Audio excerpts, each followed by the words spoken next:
The Fantastic Four, the beloved superhero team that had a real streak of pretty terrible movies from the mid-90s to 2010s. I say beloved, but the numbers don't seem to reflect that. I guess maybe the comics are beloved, or maybe it's the PS2 game. Well, never mind. So here it is, Fantastic Four on the PS2. Let's do this! The game opens with a cutscene featuring some graphics that I honestly can't tell the quality of. Did this look good in 2005, or did it look like shit?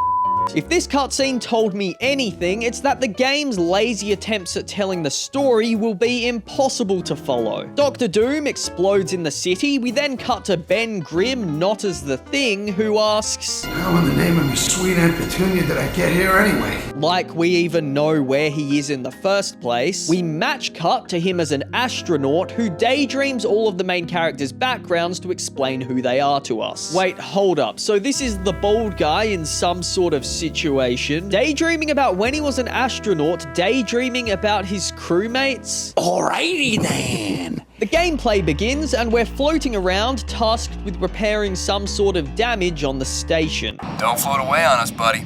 Of course, the moment I heard this, I had to test what would happen if I didn't comply. It was quite disappointing. As we repair the station by sticking these things in their place, a meteor shower starts tearing through the structure. Despite the dramatic explosions and the possibility that he could die at any second, Ben doesn't seem to give two shits. That ain't good. Oh, that was close. Maybe he was just trying to seem chill in case anyone was watching, or maybe it's because all of the voice acting in this game is as lifeless as you'll ever hear. Sweet! It's hero time. Flame all the way on. He flies inside the station, and now we switch to Mr. Fantastic. With his stretchy animations and combat, this is one goofy motherfucker. It's here that we learn the game's main combat as the station's security robots turn against us in the middle of all the chaos. We can throw punches across the room, swing our stupid-looking arms all over the place, and do my personal favorite move, spinning fists. Not only does it look hilarious, but it also feels pretty satisfying to pull off when surrounded by enemies. As messy and nonsensical as all of this is, it's a pretty promising start. It's fun, goofy combat, and I was excited to see where it would go. Mr. Fantastic can also hack computers by solving these rotating circle path puzzle things. I don't know why every movie tie-in game from the 2000s seems to have these, but thank they're no longer trendy because they are incredibly boring. Come on, man! That's too easy! Next, we play as the Fire Fella. He's not quite as fun as Mr. Fantastic, but he's not bad. He sets things on fire when he hits them and can throw fireballs. The fireball throwing can feel a bit broken at times as you just spam the button, effectively paralyzing the enemy. And it can also be a bit of a pain to aim at times with the game's imperfect camera. There's these gas tanks that he can shoot to create fiery explosions. While the idea is nice, I didn't find myself doing this often because it's quite tedious and inconsistent to make happen, and the resulting explosion isn't even close to the Just Cause style explosions I was hoping for. After beating up some more waves of these robots, we switch to Jessica Alba. She can go invisible and freeze enemies. Her invisibility is kind of useless because the enemies always come in large swarms of weak individuals, and the moment you attack one of them, they all know where you are, so there's no real tactical advantage to ever going invisible. Her freeze attack is also pretty useless because I don't see what you stand to gain from temporarily freezing monsters when you could just spend the same amount of time punching and kicking them to death instead. It's a shame because the real draw of a Fantastic Four game would be the varied ways to play with all of their different powers, but both of her powers are kind of just useless. What's the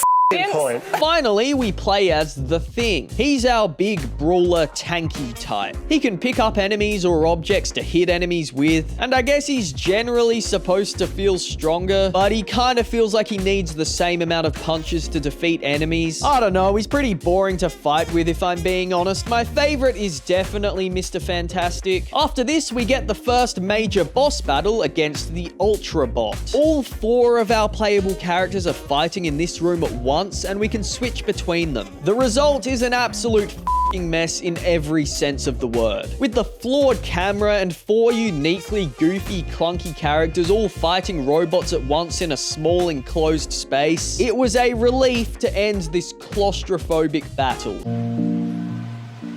How long are we here? Huh? How long are we here for? Now we're back on Earth, witnessing whatever this is supposed to be. I always worry about you, my dear. Good night. Good night.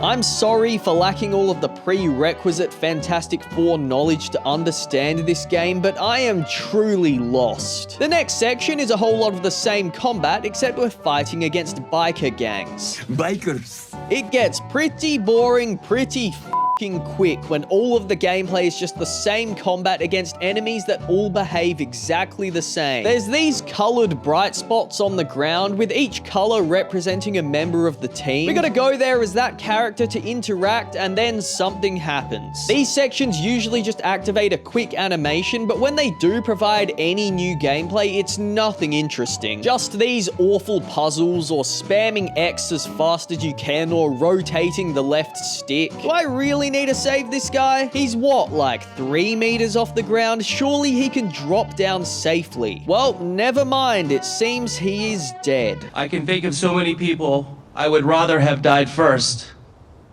Like my mother. After more and more of this combat, we find ourselves on a bridge with a fire truck hanging off the edge. We gotta save the fire truck, and this highlights how little gameplay variety we've got here. To save the fire truck, we rotate the left stick as Jessica Alba, and then we press and hold X as Chris Evans. Hooray, the fire truck is saved. Time to do more of this mindless combat. Now against these green monster things. The first 5 to 10 minutes of this combat was kind of fun, and then it quickly became very, very boring because it refuses to offer anything new. Combat simply isn't good enough to carry a game, but it literally has nothing else to offer. These cutscenes are so devoid of energy. Hey, Reed, are these comm links working?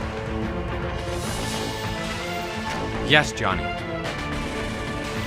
Where are you? The story is impossible to follow, the environments are boring, and after you've played it for 5 minutes, you've practically played the whole game. I just couldn't take it anymore. I put the controller down and just gave up. I couldn't continue. I'm not gonna take this anymore! Outside of the main campaign, the other game mode is Arena Fight. In this, we pick an environment and an enemy type, and then we fight them in that environment. It offers absolutely nothing that the campaign doesn't offer, and the campaign offers absolutely nothing after the first 5 minutes. It's safe to say I will never play Fantastic Four on the PS2 ever again. I'm done!